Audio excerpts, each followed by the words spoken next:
আসসালামু আলাইকুম, আশা করছি সবাই ভালো আছেন। তো আজকে আপনাদের মাঝে একটি ভিডিও নিয়ে আসলাম আমি। ভিডিওটি হচ্ছে ইবুক, পেপারব্যাক এবং হার্ড কভার এই তিনটা জিনিসের পেজ সংখ্যা কত কেডিবিতে আপলোড দেওয়া যায়, সেটা হোক সর্বনিম্ন বা সর্বোচ্চ।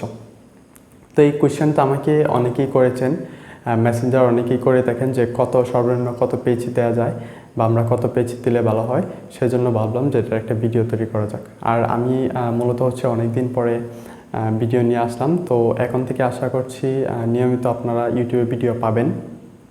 তো সময়ের কারণে আসলে ইউটিউবে তেমন একটা ভিডিও পাবলিশ করা হয় না, বাট আপনারা যদি কমেন্ট করেন বা আমাকে মেসেঞ্জারে নক দেন তাহলে কিন্তু আমি ভিডিও করার চেষ্টা করি।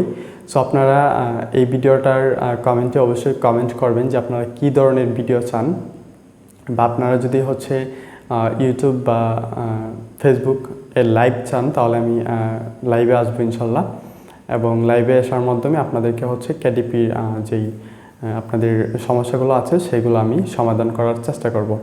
সো আপনারা কি একটা কেডিপির লাইভ চান কিনা সেটা আমাকে কমেন্ট করে জানাবেন। যদি আপনারা হচ্ছে কেডিপি অ্যামাজন সম্পর্কে লাইভ চান তো আমি লাইভে আসলে আপনারা কমেন্টে হচ্ছে আপনারা আপনাদের প্রশ্ন করবেন, আমি লাইভে উত্তর দেওয়ার চেষ্টা করব।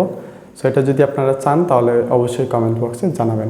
তো চলুন আমাদের আজকের ভিডিও শুরু করা যাক।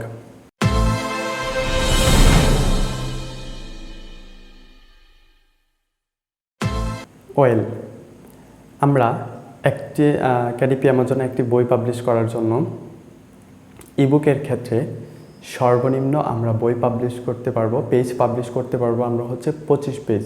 সেটা হচ্ছে সর্বনিম্ন বা মিনিমাম। সো যদি আমাদের একটা ইবুক 25 পেজের নিচে হয় তাহলে কিন্তু সেটা আপলোড হবে না বা পাবলিশ হবে না। কেডিপি তখন বলে দিবে আপনাকে যে এটা পাবলিশ হবে না। ওকে, এবং ইবুকের ক্ষেত্রে আপনার যদি ম্যাক্সিমাম হিসাব করেন তাহলে ম্যাক্সিমাম হবে 8000। 8000-এর উপরে কেডিপি কখনোই হচ্ছে সাপোর্ট করবে না। 8000-এর উপরে কোনো বই আসলে হয় না। 8000 পেজের উপরে কোনো বই দরকারও পড়ে না ইবুকের ক্ষেত্রে। ওকে, এখন আমরা আসবো পেপারব্যাক।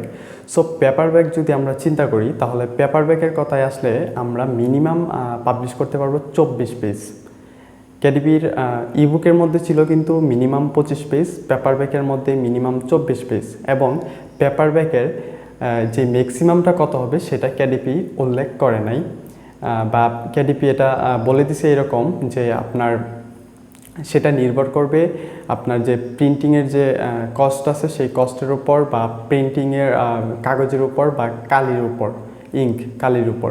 সো এটা তারা কখনো নির্দিষ্ট করে বলবে না। সো পেপারব্যাক যে আপনি কত পাবলিশ করতে পারবেন সো এটা বলা যাচ্ছে না, তবে আশা করা যায় 500 প্লাস আপনি আপলোড করতে পারবেন, বা হচ্ছে 500 থেকে 600-র মতো আপলোড করতে পারবেন। 600 প্লাস হয়তো আপলোড করতে পারবেন না, 400, 500, 600 এদের মধ্যেই থাকতে হবে আপনাকে পেপারব্যাকের ক্ষেত্রে। ওকে, এখন আসবো আমরা হার্ড কভারের ক্ষেত্রে। সো হার্ড কভার যদি আপনি পাবলিশ করতে চান তাহলে মিনিমাম পেজ হচ্ছে 75 পেজ।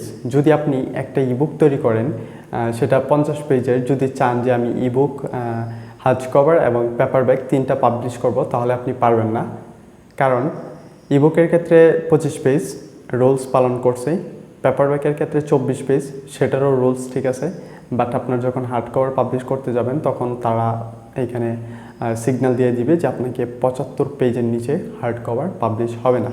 সো আপনাকে অবশ্যই যদি হার্ড কভার বানানোর চিন্তা করেন তাহলে মিনিমাম 75 পেজের উপরে আপনাকে সেটা করতে হবে। ওকে, এখন আসি হার্ড কভারের ম্যাক্সিমাম বা সর্বোচ্চ কত পেজ দেওয়া যাবে। যদি আপনি একটা বই ইবুকের সাপোজ কুকবুক যদি আপনি 800 পেজ বা 700 পেজ করেন বা 600 পেজ করেন তাহলে সেটার হার্ড কভার পাবলিশ করা যাবে না। হার্ড কভারে সর্বোচ্চ হচ্ছে 550। সো এখন আমরা টোটালি আবার হচ্ছে বলি, ইবুকের সর্বনিম্ন 24, সর্বোচ্চ 8000 পেজ সংখ্যা। পেপারব্যাকের সর্বনিম্ন 24, সর্বোচ্চ বলা নেই। তারপরে হার্ড কভার সর্বনিম্ন 75, সর্বোচ্চ 550 পেজ। ওকে, তো আশা করছি আপনারা হচ্ছে বুঝতে পারছেন যে ইবুক, পেপারব্যাক এবং হার্ড কভার এই তিনটা জিনিস সর্বোচ্চ এবং সর্বনিম্ন কত পেজ কেডিপিতে আপলোড করা যায়, বা সর্বোচ্চ কত পেজ কেডিপিতে পাবলিশ করা যায়। সো এটা নিয়ে অনেকে আমাকে কোশ্চেন করেছেন, যার কারণে এই ভিডিওটি তৈরি করা। আপনারা যদি এরকম আরও ভিডিও পেতে চান, এরকম ইনফরমেশন জনিত কোনো ভিডিও পেতে চান, তাহলে অবশ্যই আমাকে কমেন্ট বক্সে জানাবেন। আমি এরকম ভিডিওর মাধ্যমে আপনাদের এই কমেন্টগুলোর উত্তর দেওয়ার চেষ্টা করব। সো পরবর্তী ভিডিও পর্যন্ত ভালো থাকবেন, সুস্থ থাকবেন। আল্লাহ হাফিজ।